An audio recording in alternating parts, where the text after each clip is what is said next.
Hello, welcome to Lesson 9. With our final two lessons, we're looking at the drama of the English Renaissance, which is considered the highest achievement of the English Renaissance. We already studied the sonnets from the English Renaissance, Shakespeare's work there, and those are considered a pretty high achievement, but there's not really a different period of time where drama was as popular as it was during the Renaissance.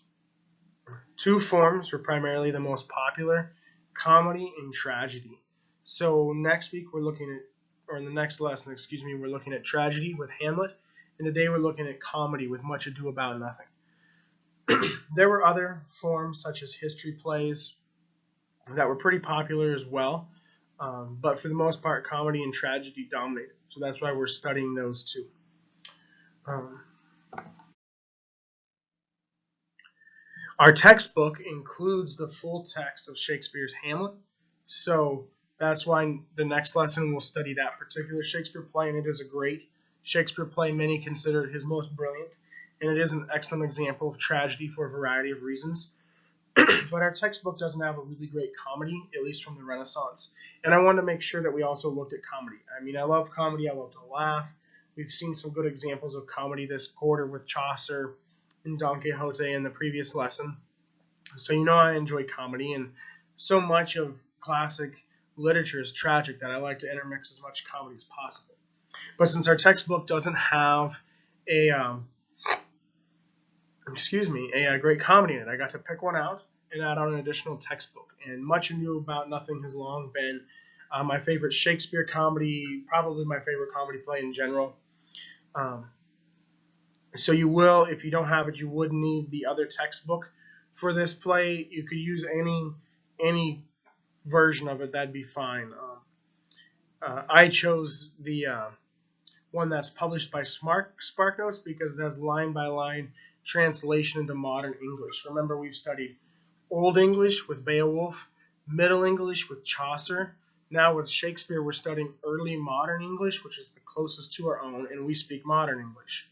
So the No Fear Shakespeare put out by SparkNotes has line by line modern English translation. So you know, it's very close to English, so I would encourage you to try to read it in early modern English and understand it um, through your own critical reading that you've honed over the quarter. Or if you do use the No Fear Shakespeare, to read both the early modern and the modern. Don't just read the modern translation. But those No Fear Shakespeares are great resources. They're only $3 a piece if you want to pick up the one for Hamlet for the next lesson as well. And if you don't mind reading from a computer screen, they're also both available online completely free if you just Google it or go to SparkNotes and type in the name of the play. There's also a couple great film versions of Much Ado About Nothing. The film version from the 1990s that's depicted here with Kenneth Branagh and Emma Thompson playing Benedict and Beatrice is that version actually helped me fall in love with the play, made me love it even more than after I'd initially read it. So that's a great version. But then in 2012, one of my favorite film directors, Joss Whedon, actually made a version as well. It was right after he finished making his Avengers movie, and he wanted kind of a respite from that kind of work, doing something smaller scale. And so he just had a bunch of actors who are his friends out to his house, and over the weekend filmed a version of Much Ado About Nothing. And it's actually great. And that one is available on Netflix, and I think this one is available pretty easy to rent. So if you'd rather watch a comedy than a tragedy for the extra credit assignment, and you're planning on doing the extra credit, you definitely pick one of those excellent versions of Much Ado About Nothing. On to the play, though. We'll start with some recall. So think about the themes we've seen from the Renaissance so far, and then think about the examples of comedy we've seen throughout the quarter. We've had our discussion of genres. With these last couple of works, I would like to bring those questions back to the forefront. We've seen quite a few examples of comedy and tragedy throughout the quarter, so I'd like us to continue to look what are the differences between these two plays, Much Ado About Nothing and Hamlet. How are they both clearly indicative of their genre, but what are perhaps their overlaps as well? What are some ways in which this play is tragic? What are some ways in which Hamlet is comedic? How do they both, being very different genres, encapsulate the themes of the Renaissance? Why were they both so popular during this time? And how does this play compare to other examples of comedy we've seen throughout the quarter, such as Chaucer, such as Don Quixote? Both of those are almost like satires that were making comments on their culture. This play is more of just a comedy. I think it's a unique period in time where people were really starting to go to the theater, and the masses were starting to really enjoy literature because I'll get more on this in a minute, but the working class, the middle class, who up to this point had mostly been illiterate and still was in most of the western parts of the world, could go see Shakespeare's plays and kind of engage with literature that way. And so for the first time, you really had the notion of what is popular among the entire population, not just the elites. And so people during the Renaissance for the first time would really write comedy for the sake of comedy, for entertainment, to make someone laugh. Whereas most of the comedy we've seen so far, Chaucer, Cervantes, they're making social points through their satire, which is very funny, but it's not humor just for the sake of humor. At the same time, while we do see an element of humor just for the sake of humor here, Shakespeare also does make some social commentary because he's Shakespeare. So there's, again, that overlap that we'll explore further. We're going to jump right into the text now. I don't have a historical background slide here, so you might all be excited about that. Our textbook has a really thorough, great introduction to Shakespeare, and so that material I cover on the Hamlet lecture, the next lecture, because Hamlet's included in our textbook. Because Hamlet's such a dense, complex play, I wanted to end the quarter with something like that and have kind of this little lighthearted respite with Much Ado About Nothing first. And you don't need to know a ton about Shakespeare to understand Much Ado About Nothing, but you will want to understand much more about the Elizabethan time period and what was going on for England at the time when you study Hamlet. So, not much historical background here. The one thing I will give you for historical background before we jump into the text is just the idea I already mentioned, that Shakespeare's plays were performed in a theater called the Globe, and it had what they called the penny seats, where for the price of just a penny, you could get admitted to the theater and be in the standing room only on the floor. And this was really revolutionary, kind of part of the revolutionary theme of the Renaissance, because for the first time, middle class, working class, anybody in society could go see plays, as opposed to just the elite. And so that's part of why drama became so popular during this time. And why we had the emergence of new genres, such as comedy, for instance, that the masses really enjoyed. Comedy in a different way than we've seen it before. A comedy really designed to make people laugh rather than just to make a social point. So diving into this delicious text, there's a couple of things that are helpful to think about as you read. Speech patterns are very important to the play. The ways different characters speak reveal quite a bit about their character. So kind of keeping track of this, we can kind of categorize or group characters this way. We'll talk much more about Dogberry later. He's my favorite character. But for instance, he can't speak very well, but he's actually very intelligent, and he reveals some intelligent things almost unintentionally through his speech. Beatrice and Benedict have this rapport where they're competing with each other. They're essentially both, very witty characters, and they're trying to outdo one another, and this figures into their commentary on love. Another example would be Don Pedro and Hero. Don Pedro and Claudio. Claudio's not really able to woo Hero himself. He can't speak well. He doesn't have quite the social skills, but Don Pedro does, so he woos in Claudio's place.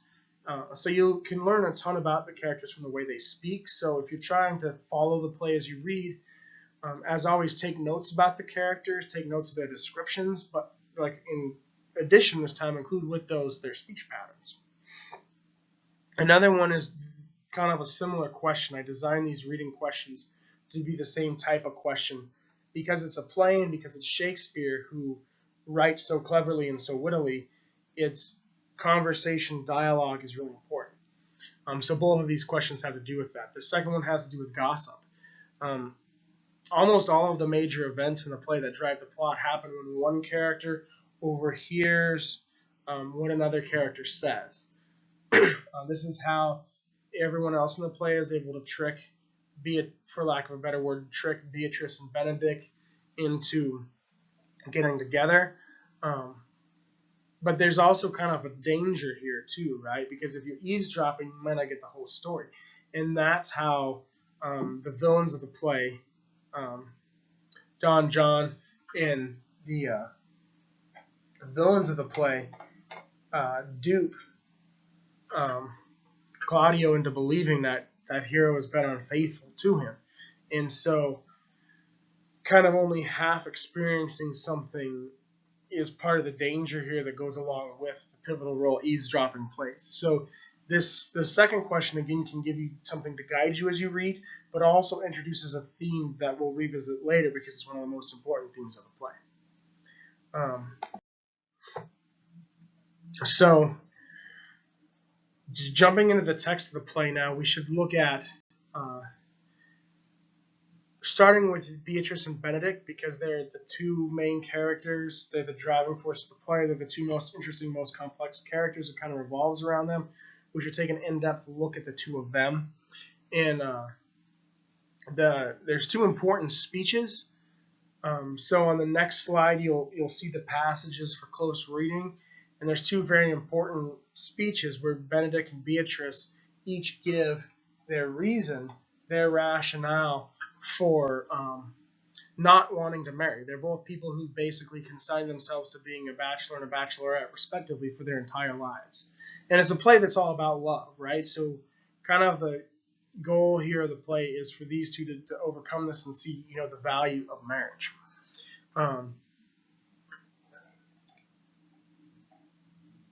So we'll start with Benedict here, and he has a long passage in Act 1, Scene 1, where he talks about his reasons for not marrying. He calls himself the sensible Benedict, which basically means the rational Benedict. He prides himself on being very logical, very reasonable, not giving into emotions, and he sees, marrying as kind of an emotional thing. He's too rational to get married, and he references the example of grabbing a bull by the horns, and so that alludes to the idea of a cuckold. Cuckold is someone whose spouse cheats on him, and there's an old kind of phrase, a cuckold's horns, and so Benedict is evoking that idea, and he's essentially saying any woman he's to marry is sure to cheat on him, and so marrying would be kind of an emotional thing, and he's too rational for that. So think about that response and what that kind of signifies about the culture at the time and the attitudes of the men, even for a guy like Benedict here, who we're supposed to like. And compare that with what Beatrice says, because she has in a similarly important, significant speech in Act 2, Scene 1, where she discusses her reasons for not marrying. She says, speaking about a potential marriage partner, she says, "What should I do with him? Dress him in my apparel and make him my waiting gentlewoman? He that hath a beard is more than a youth, and he that hath no beard is less than a man. And he that is more than a youth is not for me, and he that is less than a man, I am not for him." So she essentially creates a situation where it's impossible for her to get married. Any man who has a beard is too old. Any man who doesn't have a beard is too young. So again, she's very logical, very witty, like Benedict. And in talking to the other female characters here, she's setting up a scenario in which she'll essentially never get married. Because she's too clever to fall for their reasons they're giving her. But it sets up a very interesting thing about gender here, and the options that were available to women at the time, because they're essentially they're supposed to get married. So um, most people were expected to, but especially women at the time because they didn't have the same options to them in terms of entering a career and whatnot. Um, so her kind of pointing out, these lack of options makes a really significant point about gender roles at the time. And so there's a little more tone of kind of seriousness that undercuts the humor, right? It's a very funny speech. She comes up with a scenario in which it's impossible for her to marry. Um, and then, but there's this kind of serious point beneath it. So it's not that Shakespeare doesn't make social commentary, but people were enjoying his plays for the humor as well, not just the social commentary. And this point about gender will come back to um, as we get further in our discussion here. And then what proceeds to happen in the next couple of acts and scenes is the characters decide to make these speeches where the other characters, not Beatrice and Benedict, where Beatrice and Benedict will overhear them, and each one will hear that the other one is in love with them. It's kind of a classic example of these two characters who refuse to marry, but they're really in love with each other. So if all people do is imply that the other one has announced their feelings, and the other one will be excited to hear that, and they'll both think this, and they'll get together. I say classic, but Shakespeare really set the precedent. I often hear the phrase that I don't like Shakespeare. He's so cliche. He's full of cliches. Well, the truth is Shakespeare invented a lot of these tropes, a lot of these cliches. And to my knowledge, including this one, the way Beatrice and Benedict get together here. But once Benedict overhears Don Pedro and the others talking, claiming that Beatrice announced her love for him, his reaction is really worth evaluating. It's quite humorous. He says, they say the lady is fair, 'tis the truth, I can bear them witness, and virtuous 'tis so, I cannot reprove it, and wise, but for loving me. But my troth, it is no addition to her wit, nor no great argument of her folly, for I will be horribly in love with her. So some things here that reveal more about their character and their relationship. He's still very logical, very reasonable. He lists off her virtues. She's fair, she's virtuous, she's wise. So all these logical reasons why he should be with her rather than just, diving in with his emotions. And then he even kind of toots his own horn there where he says, she's wise because she loves me. So, his pride, his self-infatuation doesn't necessarily go away here immediately. And she's also witty would be another one. And that fourth virtue that he lists, being witty, that one figures into one of the significant points about this because he says, I will be horribly in love with her, which means if I'm going to do this, right, like he was planning on being a bachelor, but now he's not because he believes Beatrice has announced her love for him. So now that he's going to pursue this potentially, he's going to pursue it as hard as he can, as best as he can, because he's very competitive. That's this trait that ties Beatrice and Benedict together is their competitive nature. And so competitiveness or competition is one of the themes of the play, and it's quite interesting because we don't think of being in love as being a competitive thing. That's not how we typically think of being in love. So he says they've had this bond the whole time, which is why the characters try to bring them together, and that they compete with each other in their witty dialogue. And before this, it was kind of insulting one another, outdoing one another in terms of their proclamations of not ever getting married.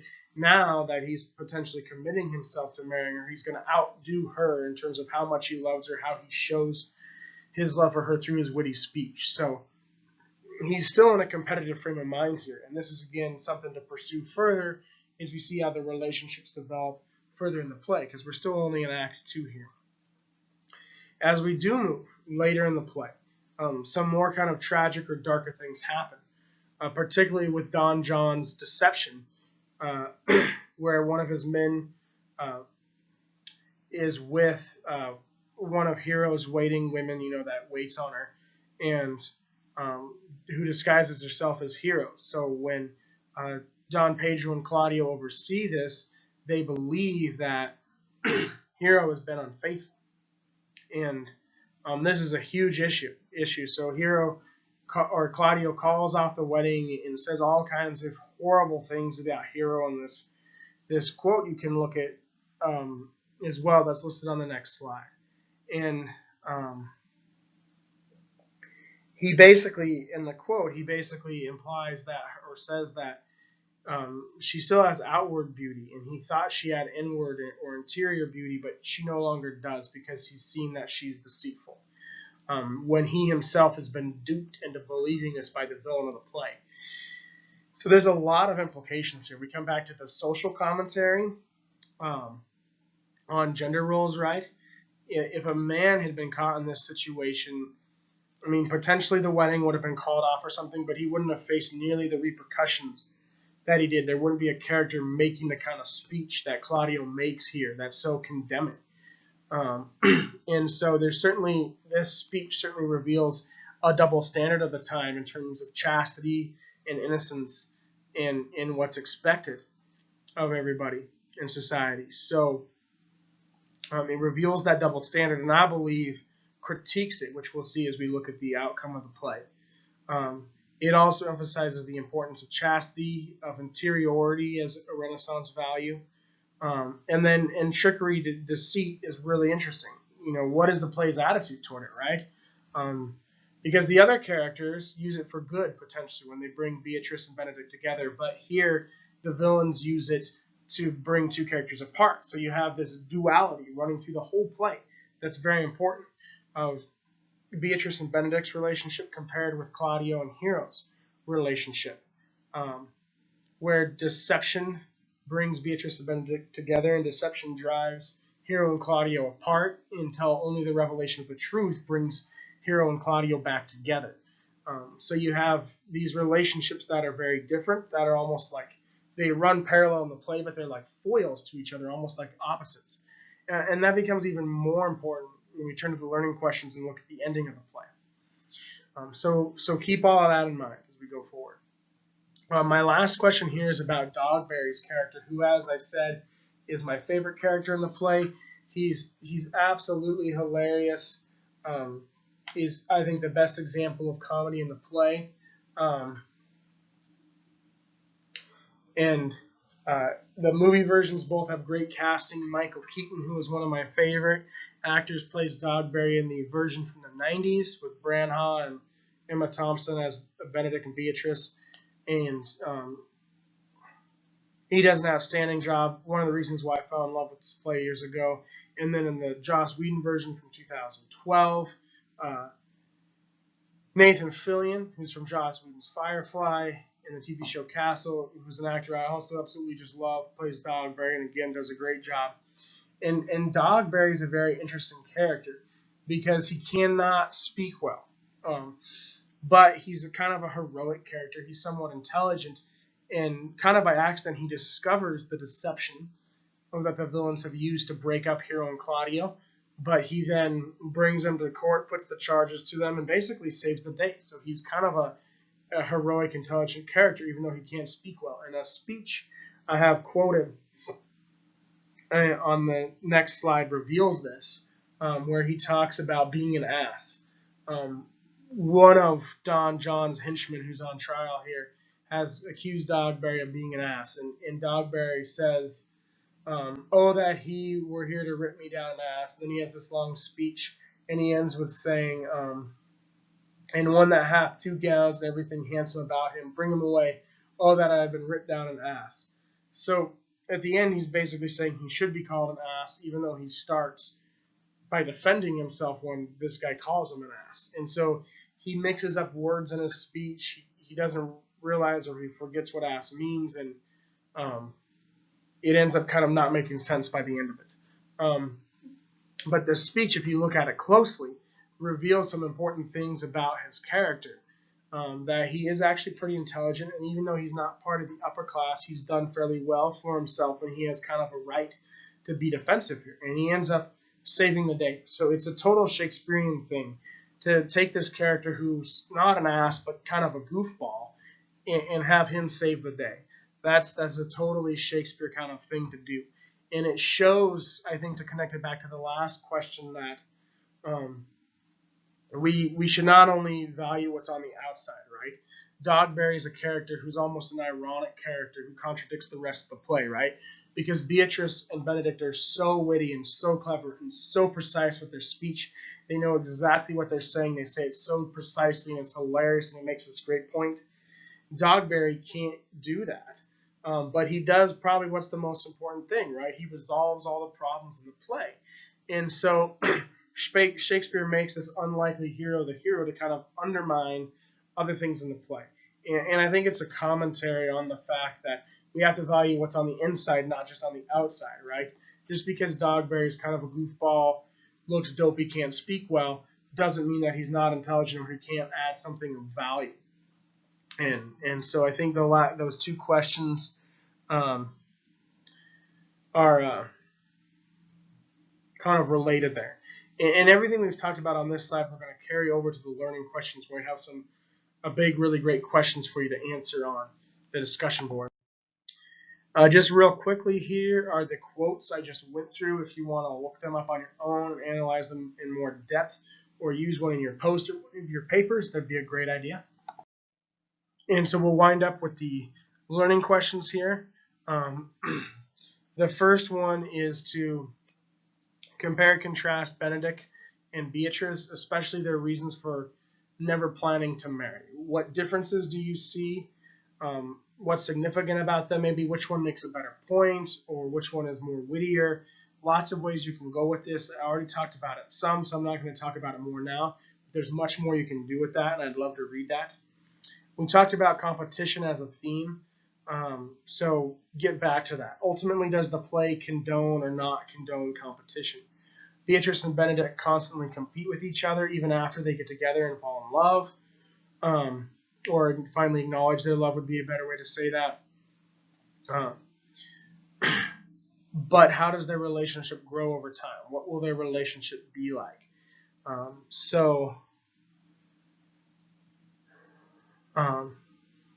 Lots to explore there with competition. Definitely try to get around to, is the story, the play, do you think, pro or anti-competition if you can? We haven't talked about Don Pedro's character at all, and I put him on here because his character is kind of an anomaly. He woos Hero for Claudio. At one point, he pretends to propose to Beatrice, but some critics think that he is actually proposing to her there, and that's not fake. So, he's just kind of an odd character. He plays an important role at several times, but it's hard to pin him down in terms of what did Shakespeare plan with this character? How do we describe him? So it might be interesting to explore. Earlier on the reading questions, I mentioned that there could be kind of tragic elements here, just as Hamlet has some comedic elements. And as we analyze these two plays, we should look for the overlap. So you can definitely write about that in your post. Certainly what happens with Hero and Claudio, I mean, it's resolved, right? Dogberry saves the day, as we talked about. But I think there's still something tragic there. And this relates to the last question. And there certainly could be other tragic elements. So feel free to explore those.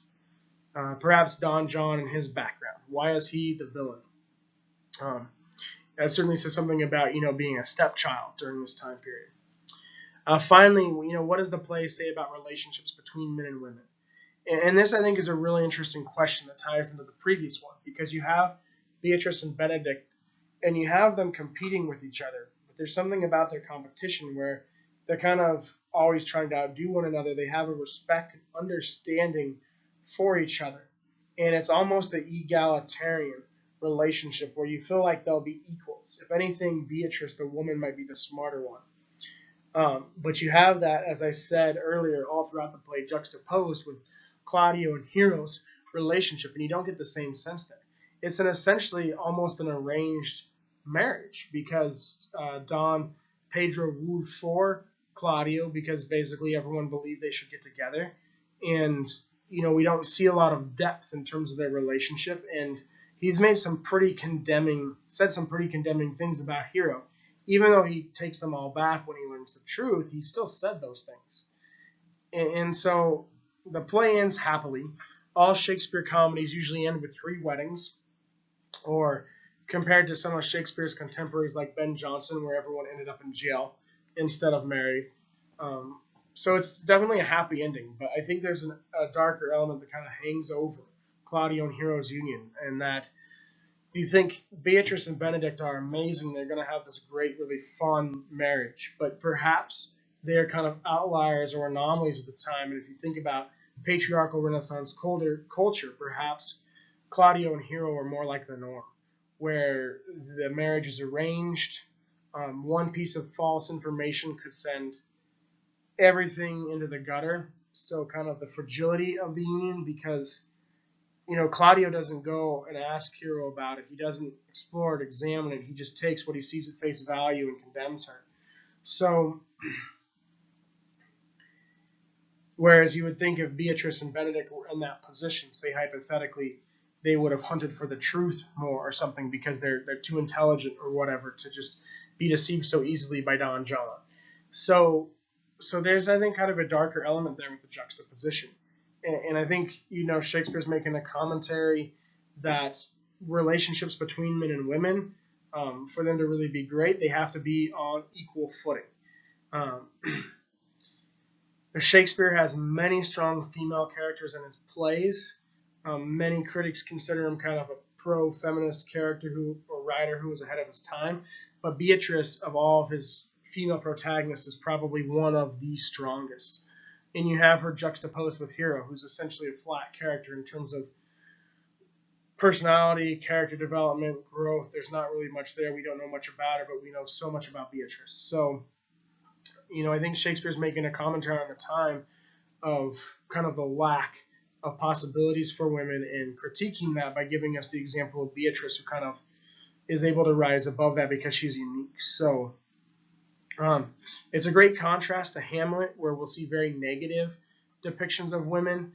But the main difference there is that is a corrupt place, the court of Elsinore, where Hamlet takes place, where no one should be. And if you go outside of the court of Elsinore and Hamlet to a more idyllic place, for instance, where a Much Ado About Nothing takes place, then you have much more positive depiction of women through Beatrice. But you still have this kind of negative depiction through Hero. Juxtapose it and make a commentary that the way women are treated at the time was not great. So that's only the tip of the iceberg, though. I know I said a lot there, more than I usually do for learning questions, but that's only the tip of the iceberg there in terms of relationships between men and women. So I'd love to hear you say more about that. And I've enjoyed our discussions all quarter long, so I'm really looking forward to hearing what you have to say about this comedy that I absolutely love. I hope you enjoyed reading it too. Thank you.